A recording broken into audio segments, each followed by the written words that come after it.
Bonjour à tous, on se retrouve aujourd'hui pour un cours de comptabilité qui porte sur les charges de personnel. On va pas faire comme d'habitude, je ne vais pas commencer par le cours, on va commencer par découvrir des bulletins de paye, voir un petit peu comment ils sont construits, comment est-ce qu'on calcule le montant du salaire brut, comment est-ce qu'on calcule le montant du net. On va découvrir un petit peu les cotisations qui sont prélevées sur ce bulletin. Et une fois qu'on aura découvert par nous-mêmes donc le bulletin de paye, on pourra faire la synthèse des notions du bulletin de paye dans le cours, puis aborder la comptabilisation de la paye dans le journal de l'entreprise. Donc c'est pour ça que ici, il y en a qui vont me dire mais il est où le cours, il est où le cours? Donc là on est vraiment avant le cours, on découvre le bulletin de paye, c'est de la pédagogie inductive, c'est un petit peu différent par rapport à d'habitude. Et du coup on pourra faire la synthèse après de façon plus facile.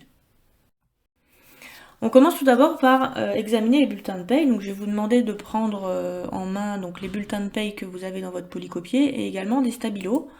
Et donc on va répondre aux questions petit à petit. Donc on va stabiloter, surligner si vous préférez les éléments qu'on vous demande. Donc tout d'abord vous voyez que sur les bulletins de paye il y a toujours des informations générales sur les salariés. Donc je vous demande dans un premier temps d'identifier sur les bulletins de paye à la fois l'employeur et les salariés. Donc en remplissant un petit tableau qui vous demande d'identifier le nom des salariés, leur statut et l'emploi qu'ils occupent. Donc ici vous avez bien remarqué que l'employeur ici c'est Luxfleur SARL, donc qui est positionné à Villetaneuse, pareil pour le deuxième salarié évidemment. Et donc au niveau du nom du salarié, vous le retrouvez ici. Vous voyez que c'est un bulletin de paye ici qui a été établi pour le mois de janvier 2019.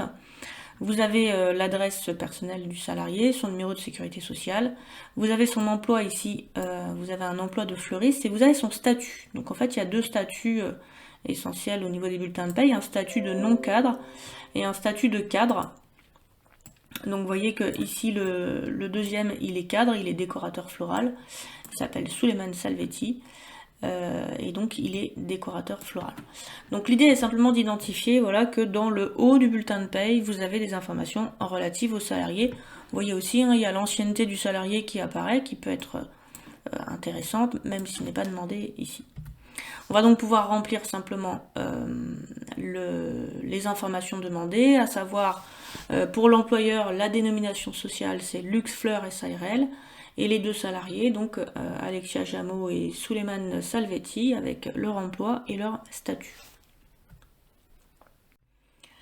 On continue et je vous demande donc de regarder encore une fois les bulletins de paye et de me dire quels sont les éléments qui composent le salaire brut. Alors vous avez probablement déjà entendu parler de la notion de salaire brut, puisqu'on dit souvent que le salaire brut c'est la base de négociation en fait du salaire lorsque vous vous embauchez, c'est ce qui a marqué sur le contrat de travail. Et donc là j'ai pris les deux bulletins de salaire, que je vous ai identifié la partie qui correspond à ce salaire brut, et on voit ici que ce salaire brut il est pas calculé de façon identique sur les deux bulletins. Bon, il y a certes les mêmes éléments qui apparaissent ici, donc il y a un salaire de base, vous avez des heures supplémentaires, ça je pense que vous avez déjà entendu parler. Vous avez des primes, donc des primes soumises à cotisation, primes d'ancienneté, il peut y avoir des primes de travaux pénibles des fois. Vous avez des avantages en nature, les avantages en nature ça peut être par exemple des tickets restaurants, ou ça peut être la mise à disposition, pourquoi pas, d'une voiture de fonction, pourquoi pas. Et puis ici vous avez des choses dont qu'on abordera assez peu, donc les absences pour congés payés qui vont venir forcément en diminution, ou les indemnités de congés payés. Bon, ça on va laisser de côté pour le moment. Donc en fait ce qu'il faut voir c'est qu'à chaque fois vous avez pour calculer le montant du brut qui est ici une base, donc le salaire de base, dans les deux cas vous avez un salaire de base, ici vous avez un salaire de base qui est calculé globalement, alors que là il est calculé en prenant une base multipliée par un taux qui vous permet d'avoir un salaire de base de 1546. Ensuite des primes qui sont différentes sur les deux bulletins. La différence ici c'est qu'il n'y a pas d'heures supplémentaires sur le salaire du cadre, parce que le cadre en fait il n'est pas soumis aux 35 heures, il est payé au forfait, il est payé par journée travaillée, donc en fait qu'il fasse une journée de 8 heures, 10 heures en fait, il va être payé pareil, il doit remplir un certain nombre de missions, donc il n'y a pas d'heures supplémentaires généralement pour les bulletins de cadre. Donc concrètement ici on va synthétiser ça en disant que le salaire de base, le salaire brut, pardon, excusez-moi, est composé d'un salaire de base, d'heures supplémentaires, de primes soumises à cotisation et d'avantages en nature. Et donc comme je vous le disais, on met de côté ce qui concerne les congés payés, puisque là on est sur une approche d'introduction. Donc j'espère que vous avez tous compris ce que c'était qu'un avantage en nature. Hein. Rappelez-vous, par exemple, les tickets restaurants, on est bien sur quelque chose qu'on vous donne en nature.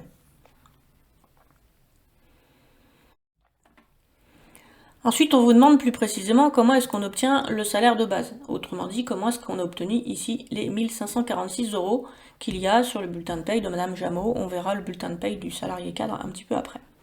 Vous voyez qu'il est calculé sur une base de 151h67, puisqu'ici ce sont des heures. Vous avez d'ailleurs ici les heures supplémentaires qui vous sont fournies. Elle a fait 8 heures supplémentaires à 125% et 4 heures supplémentaires à 150%.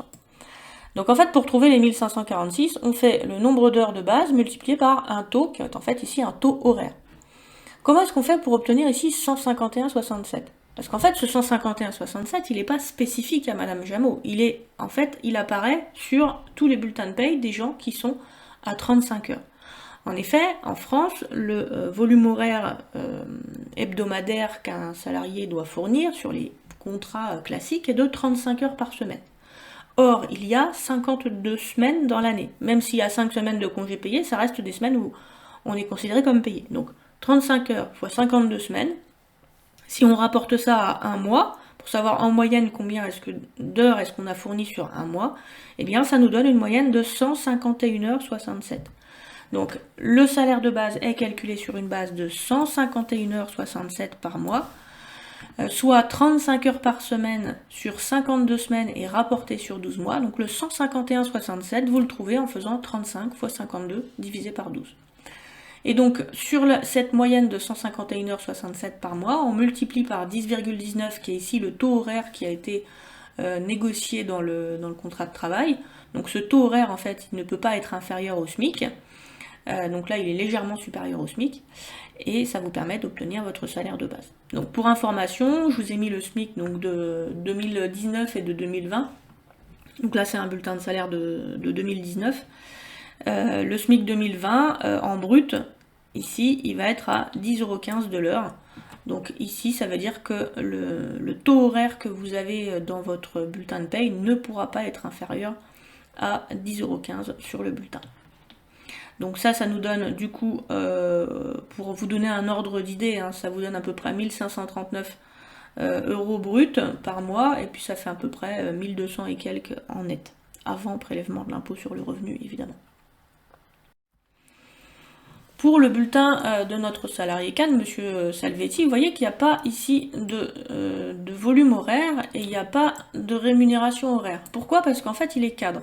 Et comme il est cadre, en fait, son salaire, il est négocié globalement, donc il est négocié sous forme d'un forfait, un forfait par jour travaillé. Donc ça dépend hein, des statuts de cadre, mais vous n'avez pas un nombre d'heures à faire quand vous êtes cadre, hein, c'est illimité, vous avez des missions à remplir, et donc il faut réussir à faire les missions dans le temps imparti. Donc ici, pour les cadres, le droit du travail prévoit un paiement au forfait par jour travaillé, car il dépasse souvent les 35 heures par semaine.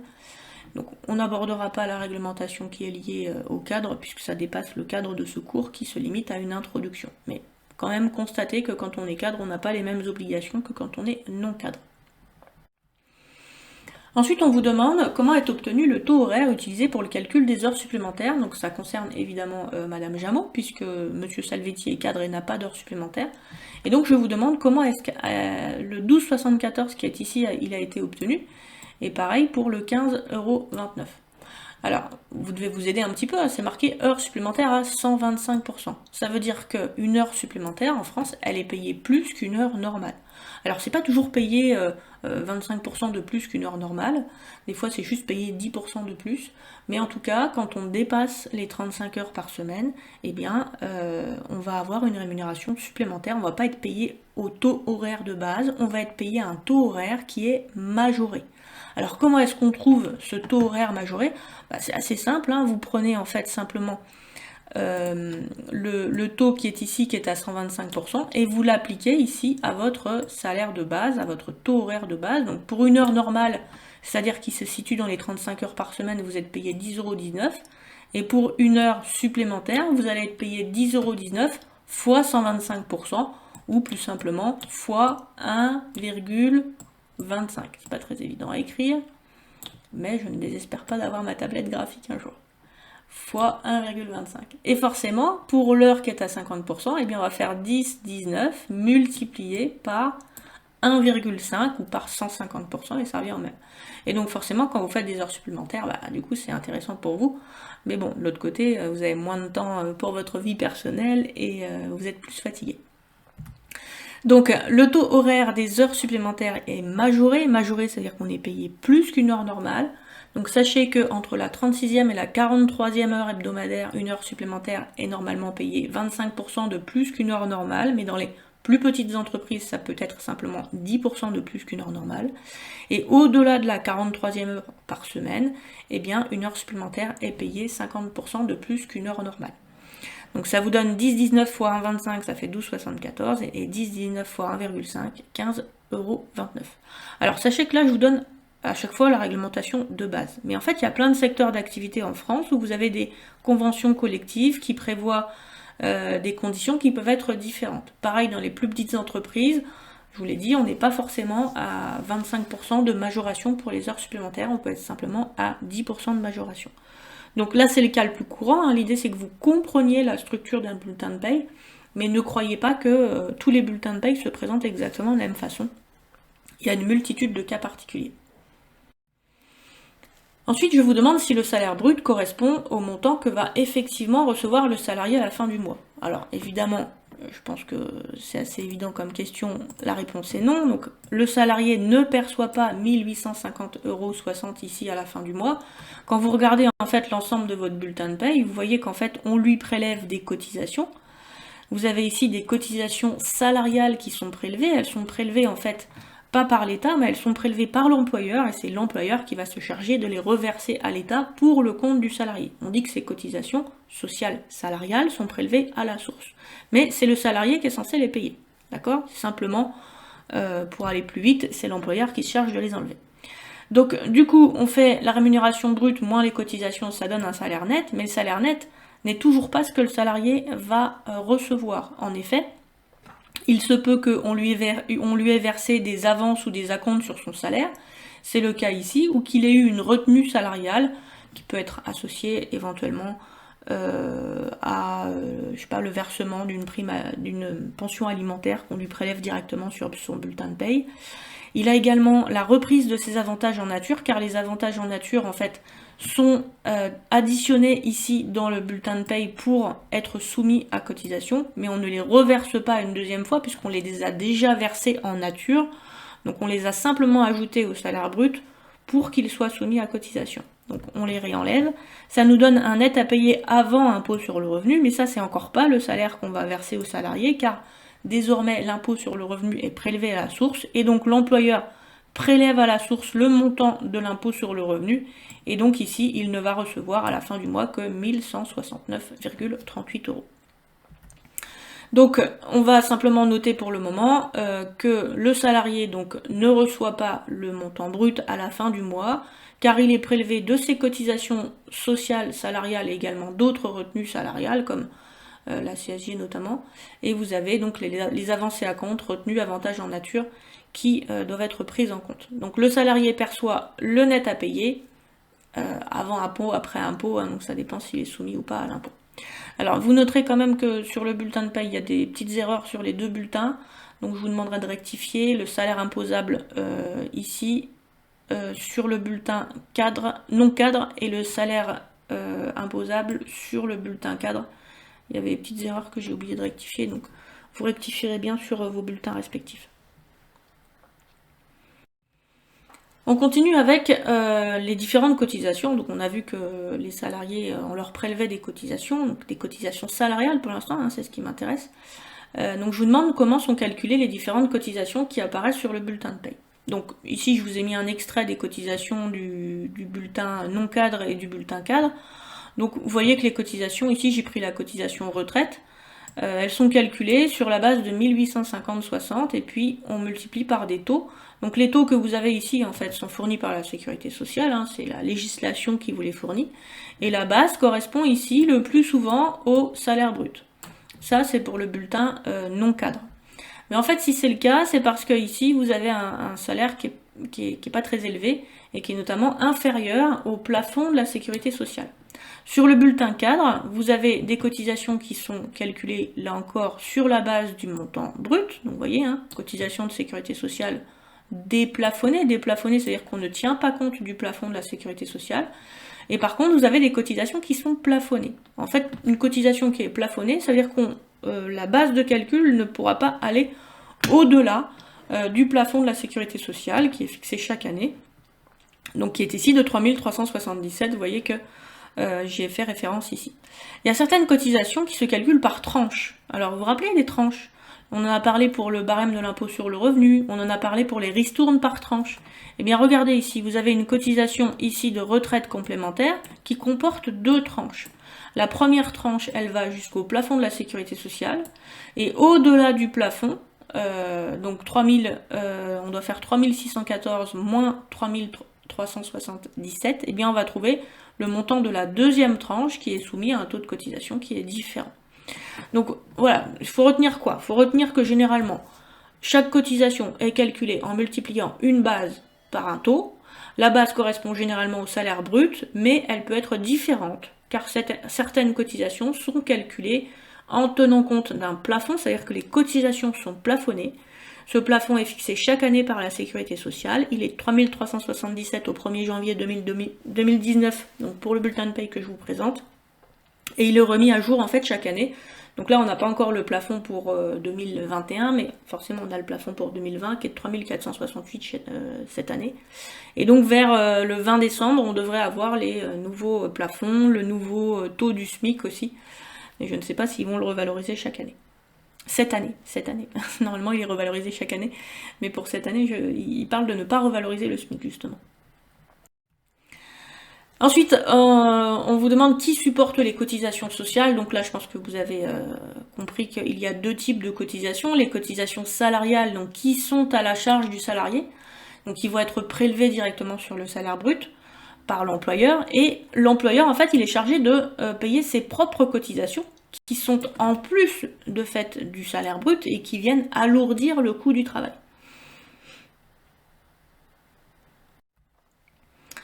Ensuite, je vous demande à qui sont versées les cotisations sociales. Alors on regarde un petit peu dans le bulletin et on voit en fait les différentes personnes à qui vous allez verser ces cotisations. Vous voyez qu'il y a des cotisations de santé, avec la cotisation de sécurité sociale, ici SS ça veut dire sécurité sociale. Donc la sécurité sociale qui assure contre le risque de maladie, maternité, invalidité, décès, mais également sur le risque de vieillesse, puisque ça va vous priver de vos revenus. Vous avez également ici dans la santé la complémentaire santé. La complémentaire santé, en fait, c'est l'organisme de mutuelle. La mutuelle, en fait, pour ceux qui ne savent pas, ça va compléter les prestations de la sécurité sociale quand vous êtes malade. Donc vous avez, comme par exemple, quand vous achetez une boîte de médicaments, il y a une partie qui est remboursée par la sécurité sociale et votre mutuelle va prendre la partie qui n'est pas remboursée par la sécurité sociale. Alors des fois, on vous rembourse tout, des fois pas tout. Mais en tout cas, la mutuelle, elle permet de compléter les remboursements. Ensuite, vous avez une cotisation pour les accidents du travail, donc là aussi qui va dans la sécurité sociale. Tout ce qui concerne la retraite, avec la retraite de la sécurité sociale, mais également une retraite complémentaire. Vous avez ce qui concerne la famille, en l'occurrence les allocations familiales. Ensuite, l'assurance chômage avec les cotisations de Pôle emploi, qui sont versées depuis peu également aux organismes de sécurité sociale, qui se chargent de tout récupérer en fait et qui reversera au Pôle emploi. Et puis vous avez ici des choses importantes dont on a déjà parlé, hein, c'est la CSG et la CRDS. Alors c'est un petit peu particulier, hein, donc ce sont des impôts qui sont qui portent sur les revenus. Vous le savez, hein, les revenus du travail, les revenus du capital, les revenus fonciers, donc qui sont là pour financer la sécurité sociale, le déficit de la sécurité sociale, la dette de la sécurité sociale. Et donc, cette CSG, il y a une partie qui est non imposable à l'impôt sur le revenu, et il y a une partie, on le verra tout à l'heure, qui est imposable à l'impôt sur le revenu. Donc la cotisation qui est calculée ici au niveau salarial, vous verrez qu'on va payer de l'impôt dessus. Donc c'est assez marrant parce que c'est un système de double imposition. Alors qu'est-ce qu'on va retenir? On va retenir que les cotisations sont versées aux organismes sociaux, donc vous avez l'organisme de sécurité sociale, qui s'appelle l'URSSAF, donc c'est Union du recouvrement de la sécurité sociale et des allocations familiales. c'est versé au Pôle emploi, c'est versé aux caisses de retraite complémentaires et c'est versé aux mutuelles. Ces organismes assurent globalement le salarié contre le risque de maladie, de vieillesse, de famille et lui assurent le versement d'une retraite complémentaire. Pourquoi on dit que la maladie est un risque? Parce que quand vous êtes malade, ça vous prive de votre salaire. Et donc forcément, la sécurité sociale va y remédier en vous versant quand même une partie de votre salaire. Pourquoi la vieillesse est un risque? Parce que vous vous retrouvez de fait en retraite, et donc du coup, ça vous assure le versement d'une retraite. Pourquoi la famille est un risque? Parce que ça, alors si vous êtes en maternité, ben forcément vous n'avez pas de revenus pendant votre maternité, mais si vous avez beaucoup d'enfants, ça vous procure des dépenses supplémentaires et donc on va vous verser des allocations familiales pour compenser le fait que vous ayez beaucoup de dépenses.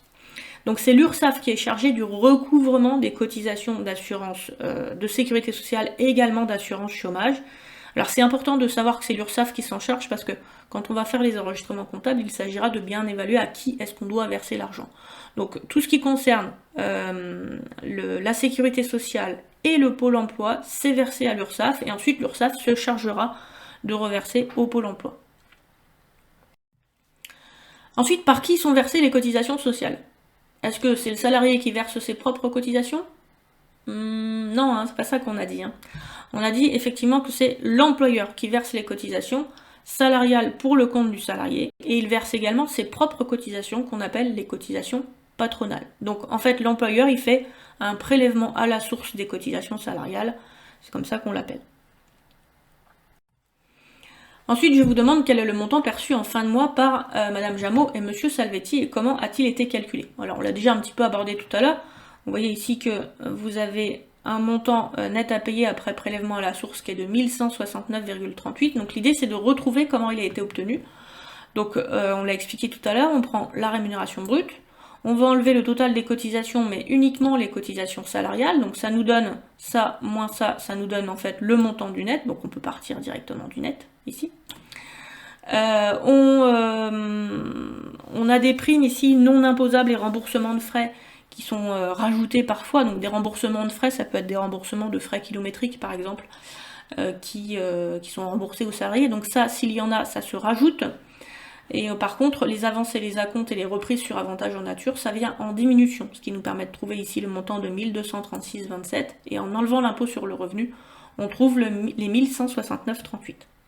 Donc on va marquer ça, salaire net à payer après prélèvement à la source, donc c'est le salaire net, plus les primes et remboursements de frais qui ne sont pas soumis à cotisation, donc comme par exemple, je vous l'ai dit, hein, des remboursements de frais kilométriques, moins les avantages en nature, moins les avances et acomptes et autres retenues, moins le prélèvement à la source. On va donc pouvoir retrouver les 1169,38 en complétant le tableau. Donc on l'a fait là pour Madame Jameau, donc on va simplement le noter. Alors faites pause hein, pour noter les éléments que vous devez noter dans votre TD. Et donc pour Madame Jameau, on a dit que 1169,38, ça s'obtenait en faisant le salaire net, donc je vous ai mis le détail du salaire net, plus les primes et remboursements de frais ici, il n'y en a pas, moins les avantages en nature, 100 €, moins les avances et acomptes et autres retenues, donc moins 90,25, et moins le prélèvement à la source. À ce stade, je vais vous demander de faire pause, et vous allez essayer de me retrouver le montant du salaire net à payer après prélèvement à la source pour Monsieur Salvetti. Donc comment est-ce que on retrouve les 2553,51 qui sont tout en bas du bulletin de Monsieur Salvetti. Donc vous prenez votre calculatrice et vous essayez d'appliquer en fait ce mode de calcul.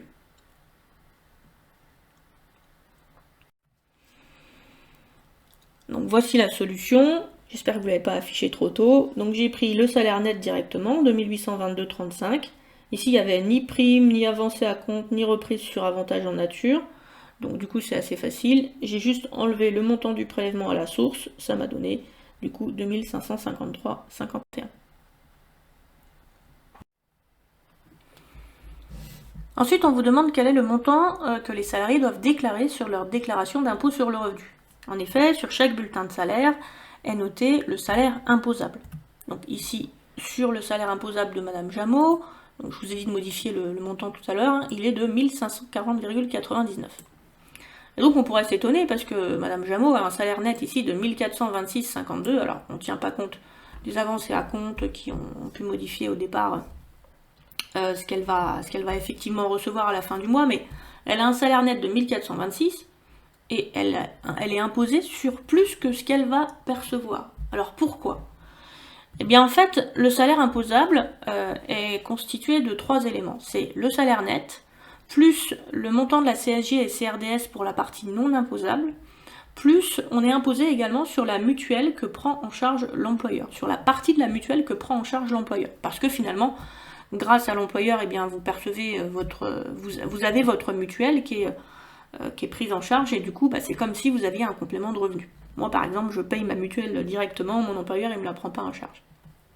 Donc concrètement, ici, il va falloir prendre le salaire net de 1426,52, plus la CSG et CRDS non imposables. Alors vous regardez dans les cotisations, il y a 2 lignes pour la CSG et CRDS. Vous avez une ligne non imposable et une ligne imposable. C'est cette ligne qui m'intéresse, et plus exactement le 54,47 qui est ici. 54,47 qui est une cotisation, donc en fait on vous l'a enlevé. On vous l'a enlevé, mais vous allez payer de l'impôt sur ces 54,47 qu'on vous a enlevé. Donc c'est un système de double imposition qui permet de récupérer un petit peu plus pour l'État. Et puis vous allez rajouter à ça la mutuelle, mais uniquement celle qui est à la charge de l'employeur, donc c'est pas celle-là, c'est celle qui est à droite ici. Il y a 60 € ici qui ont été pris en charge par l'employeur, qui vont donner lieu également à imposition. Et donc en faisant 1426,52 plus 54,47 plus 60, vous trouvez le salaire imposable de Madame Jameau. Je vais vous demander de faire la même chose pour Monsieur Salvetti. Donc vous allez appliquer la formule en reprenant son salaire net, retrouver la ligne CSG-CRDS imposable, la mutuelle à la charge de l'employeur, pour retrouver les 2987,07 de salaire imposable.